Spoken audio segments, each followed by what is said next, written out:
गुन्ह्याअंतर्गत 40 kilo गांजा बाळगल्या प्रकरणी अटकेतील 2 आरोपीस सोलापूर जिल्हा व सत्र न्यायालयातून जामीन मंजूर। तब्बल 40 किलो गांजा विक्रीच्या उद्देशाने बाळगल्याचा आरोप असलेले अटकेतील आरोपी अमशोक गुप्ता राहणार विरार फाटा जिल्हा पालघर व आरोपी क्रमांक 2 खुशबू जगदीश डोने राहणार विरार जिल्हा ठाणे दोघांस जिल्हा व सत्र न्यायाधीश माननीय श्री योगेश राणे यांनी सशर्त जामीन अर्ज मंजूर केला आहे।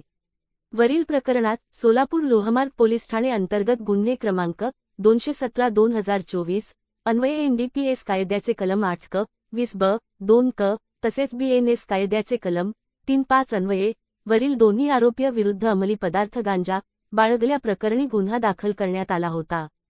सदर प्रकरणात दोन्ही संशयित आरोपी हे विशाखापट्टणम येथून एलटीटी एक्सप्रेस या रेल्वेने प्रवास करीत असल्याची गुप्त माहिती सोलापूर येथील लोहमार्ग पोलीस व आरपीएफ ठाणा सोलापूर येथे प्राप्त झाली होती।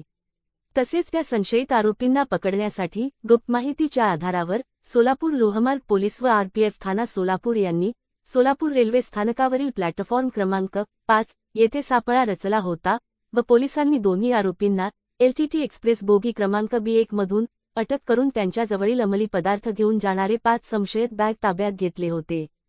तदनंतर पंचनामा केला असता वरील बॅगेमधून एकूण जवळपास 40 किलो वजनाचा अंमली पदार्थ गांजा आढळून आला।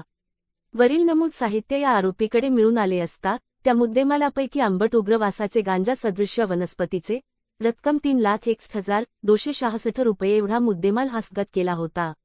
आरोपी हे सदरील गांजा विशाखापट्टणमहून मुंबई येथे विकण्यासाठी घेऊन जात असल्याची माहिती सदर पोलिसाकडे प्राप्त झाली होती।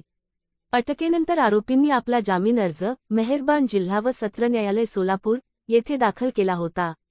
वरील प्रकरणात आरोपीतर्फे advocate Kadir Auti advocate Dattatreya Kapure advocate Vaibhav Bonge advocate Omkar Phadtare यांनी काम पाहिले।